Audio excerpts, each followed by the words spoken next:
Zee 24 तास एक पाऊल पुढे। आरक्षण महिलांसाठी ग्रामपंचायत, पंचायत समिती, जिल्हा परिषद आणि महानगरपालिकेमध्ये आलं।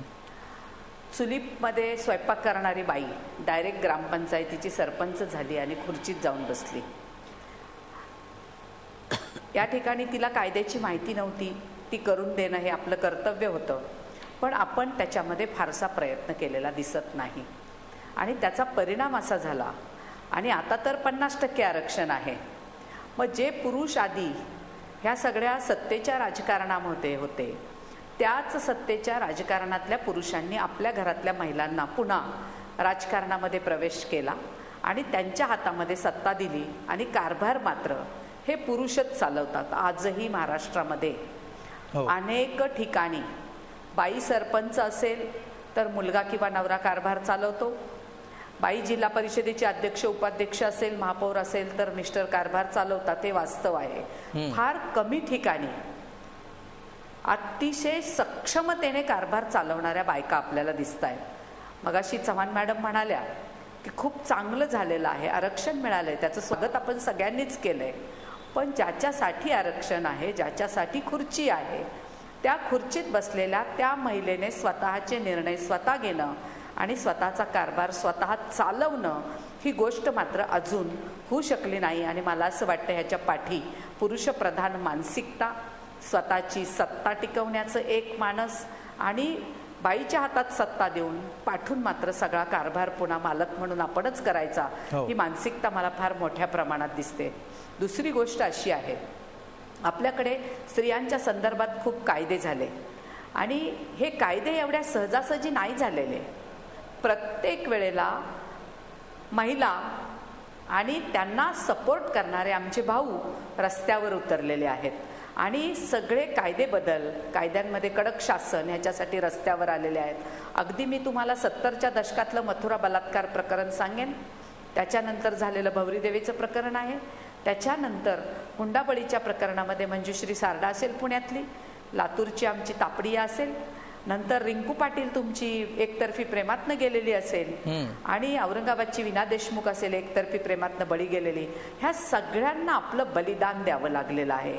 निर्भयाने सुद्धा बलिदान दिलेलं आहे, तिचा जीव गेलेला आहे आणि ह्या सगळ्या अन्याय अत्याचाराच्या बळी अनेक आमच्या भगिनी पडलेल्या आहेत आणि त्यांच्यावर झालेल्या अन्याय अत्याचाराच्या विरोधात आमच्यासारखे जाणीव असणारे, माणूस म्हणून जगण्याची लढाई करणारे कार्यकर्ते रस्त्यावर उतरले। त्यामध्ये स्त्रियाही होते, पुरुषही होते आणि म्हणून थोड्याफार कायदे बदलांची चळवळ झालेली आहे। अजूनही तुम्ही म्हणाल कायदे परिपूर्ण आहेत का? अजिबात नाही आहेत। म्हणून परिपूर्ण कायदा होणं आणि बायकांना न्याय मिळणं ही गोष्ट अजून लांब आहे। आणि म्हणून मी प्रारंभीच असं म्हटलं की 37 वर्षानंतर 1975 नंतरच्या मागे वळून जर आपण बघितलं तर हातात काय मिळालंय, नीलमताई म्हणाल्या तसं थोडंफार नक्कीच मिळालेलं आहे, पण 100% मिळालंय का? नाही मिळालेलं। अर्थात 100% मिळण्यासाठी आत्ता नाशिकचे चव्हाण भाऊ जे म्हणाले की स्त्री आणि पुरुष दोघांचंही त्या अर्थाने विचारांमध्ये साम्यता पाहिजे, स्त्री पुरुष समानता हा विचार त्याच्यामध्ये प्रामुख्याने धागा असला पाहिजे, तेव्हा कुठे आपल्या हातामध्ये हेच मिळायला 37 वर्ष लागली, स्वातंत्र्यानंतरची 64 वर्ष उजडावी लागली। परिपूर्ण कायदा आणि ज्या देशामध्ये असा परिपूर्ण कायदा होण्याची गरज आहे की जिथे या देशातली प्रत्येक बाई सुरक्षित असेल, सन्मानाने जगेल आणि माणूस म्हणून जगण्याचा जो तिला संविधानाने दिलेला हक्क आहे तो अबाधित राहील, तो दिवस मी खरा जागतिक महिला दिन म्हणून मानेन। अगदी। तुम्हाला काय वाटतं विद्याताई, हा दिवस याला अजून किती वाट पाहावी लागणार आहे आपल्याला? मला असं वाटत नाही आता फार दिवस आहेत, कारण मंगलाताई म्हणाले ते एका दृष्टीने बरोबर आहे की लगेच काही समानता आली नाही। अनेक स्थानिक स्वराज्य संस्थांमध्ये ग्रामपंचायत सदस्य असतील, काही असतील, त्यांच्या मागणं त्यांचे नवरे हे कारभार बघत असतात, हे बरोबर आहे, पण सगळीकडेच नाही असं।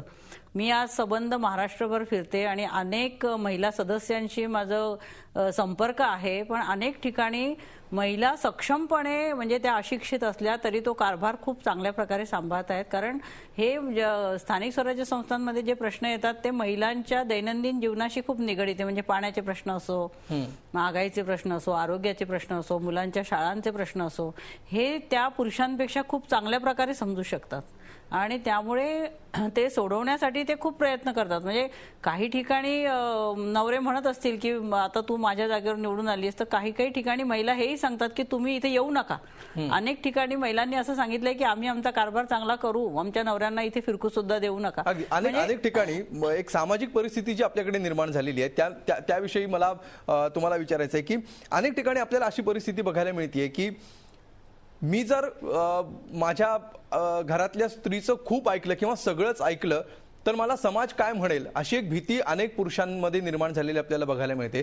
त्यामुळे घरात वैयक्तिकरित्या स्त्री असताना, वैयक्तिकरित्या आपली पत्नी असेल, बहीण असेल, मुलगी असेल किंवा आई असेल, यांच्याशी वैयक्तिक वागताना पुरुषाचा त्यांच्याकडे बघण्याचा दृष्टिकोन किंवा वागणूक ही वेगळी असते आणि सार्वजनिक पातळीवर ती वेगळी असते असं तुम्हाला वाटतं का? असे अनेक अनुभव येताना दिसतात. पुरुषांचा पण तुम्ही थोडा इतिहास बघितला पाहिजे की काल आमची आजी होती, ती चूल आणि मूल करत होती, उमऱ्याच्या बाहेर पडत नव्हती. आमच्या आईला थोडं उमऱ्या बाहेर येऊन बाल्कनी पर्यंत यायची संधी मिळाली. आज आम्ही सगळीकडे फिरतोय. आमच्या मुली आज सगळीकडे शिकून परदेशात सुद्धा एकट्या जातायत, राहतायत. म्हणजे हे निश्चितच बदल घडत गेलेले आहेत. त्यामुळे पुरुषांची मानसिकता बदलायला थोडा वेळ लागेल, त्यांना हे सगळं ऍक्सेप्ट करायला. काही मुलं काही पुरुष आपल्या पत्नीला, मैत्रिणीला अगदी बरोबरीचा दर्जा देतात. म्हणजे ती जर बाहेरून नोकरी करून दमून आली तर स्वयंपाकात सुद्धा तिला मदत करणं, किंवा आज तू थकलीस तर राहू दे आपण बाहेरनं काहीतरी आणू, अशी सामंजस्याची भूमिका घेणारे पुरुष मंडळी पण अनेक घरामध्ये बघितलेले आहेत. त्यामुळे असं मी बिलकुल म्हणणार नाही की बाहेर एक वागतात आणि घरात एक. हल्लीची तरुण पिढी तर तरुण मुलं तर आपल्या बायकोला जास्ती जपतात आणि ते एका दृष्टीने चांगलं लक्षण आहे, काही वाईट नाहीये. परंतु प्रत्येक ठिकाणी तसं घडत असेल असं नाही. आणि ती मानसिकता म्हणजे गावाकडे थोडी वेगळी असेल, शहरांकडे वेगळी असेल आणि ती बदलायला थोडा वेळ लागेल. पण निश्चितच भविष्य महिलांसाठी निश्चितच उज्ज्वल आहे. अगदी बिलकुल. नीलम गोरे मॅडम, तुम्ही काय म्हणाल याविषयी?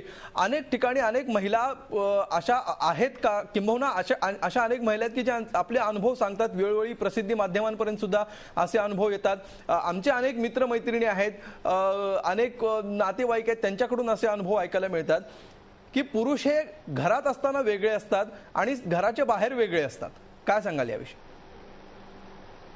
हे तर आपण स्त्रियांबद्दलही बोलू शकतो.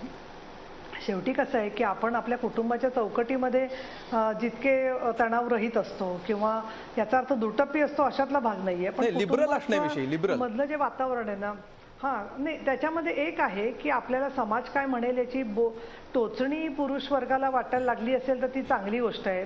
आता काय झालंय, स्त्रियांचा विचार करणारा पुरुष हा खूप म्हणजे त्याचं कौतुक करतात स्त्रिया. आणि त्याचं असं होतं की समजा महिला छोट्या बाळाला घेऊन सगळीकडे जात असेल, काही लोक तिला सहानुभूती देतात, काही लोक तिला न्यूट्रल ठेवतात. पण तुम्ही बघा, एखादा पुरुष एखाद्या छोट्या बाळाला घेऊन सगळीकडे जात असेल तर महिला तर त्याचं भरपूर कौतुक करतात. प्रत्येक जण म्हणते मी त्याला जरा वेळ सांभाळते. किंवा स्वयंपाकात पूर्वी असं होतं की आता तर बरीच तरुण मुलं स्वयंपाकात थोडीफार, म्हणजे मी मध्यम वर्गाचं बोलते, काम करायला लागलेली आहेत थोडंफार तरी. आणि विशेषतः परदेशात जाण्यामुळे असं झालेलं आहे की तिथे स्वतःच्या हाताने स्वतःला करून घ्यावंच लागतं. तरी काही पुरुष तुम्ही म्हणता तसं चार चौघामध्ये स्वतः आपण पत्नीला मदत करतो किंवा तिच्याबद्दल कन्सिडरेट आहोत हे दाखवताना डगमगतात. पण त्याचं एक अजून दुसरं पण टोक झालेलं आहे की काही पुरुषांनी, थोडे संख्या असेल, मी सगळे म्हणत नाहीये, की बायकोची प्रत्येक गोष्ट ऐकली तरच आपलं धडगत आहे असंच वाटतं. काही ठिकाणी असं दिसतं की पूर्णतः म्हणजे त्या मुलीच्या आई वडिलांना ऍक्सेप्टन्स असतो पण मुलाच्या आई वडिलांना नसतो. म्हणजे ही एक वेगळ्या पद्धतीची समाजरचना आपण स्वीकारत चाललोय का अशी माझ्यासारख्या स्त्रीला टोचणी पडते. पण मी तुम्हाला असं म्हणेन की एक व्यक्ती आणि दुसरी व्यक्ती, पुरुष आणि महिला असं बघण्याबरोबरच आपण एका व्यवस्थेत आहोत ज्याच्यामध्ये पुरुष प्रधान मूल्य घेऊन हा समाज शासन चालवतो, प्रशासन चालवतो, आमची कुटुंब व्यवस्था, विवाह व्यवस्था या सगळ्या गोष्टी स्वीकारते. आणि त्याच्यामध्ये बदल होतोय का हा खरा प्रश्न आहे. आणि इथे मला सांगायला पाहिजे की काही संघटना, ज्या स्त्रीवादी संघटना म्हणू आपण, ज्याचा आम्ही काही काळापूर्वी भाग होतो, ॲटॉनॉमी म्हणजे स्वायत्तता, ॲटॉनॉमी फ्रॉम मेन, पुरुषांपेक्षा आपण पूर्ण वेगळं असलं पाहिजे, ॲटॉनॉमी फ्रॉम द गव्हर्नमेंट शासनापासून आपण पूर्णपणे अलिप्त असलं पाहिजे अशा भूमिकेमध्ये होत्या आणि त्याच्यामधूनच एक राजकीय पक्षाशी संबंधित महिला कार्यकर्त्या आणि त्यांना राजकारणाचं वावडं नाहीये अशा काही कार्यकर्त्यांनी जेव्हा धडका मारायला सुरुवात केली शासनाकडे वेळोवेळी त्यावेळेला आणि माध्यमांच्या परिणाम त्याच्यामुळे शासनाला या सगळ्या झी 24 तास एक पाऊल पुढे.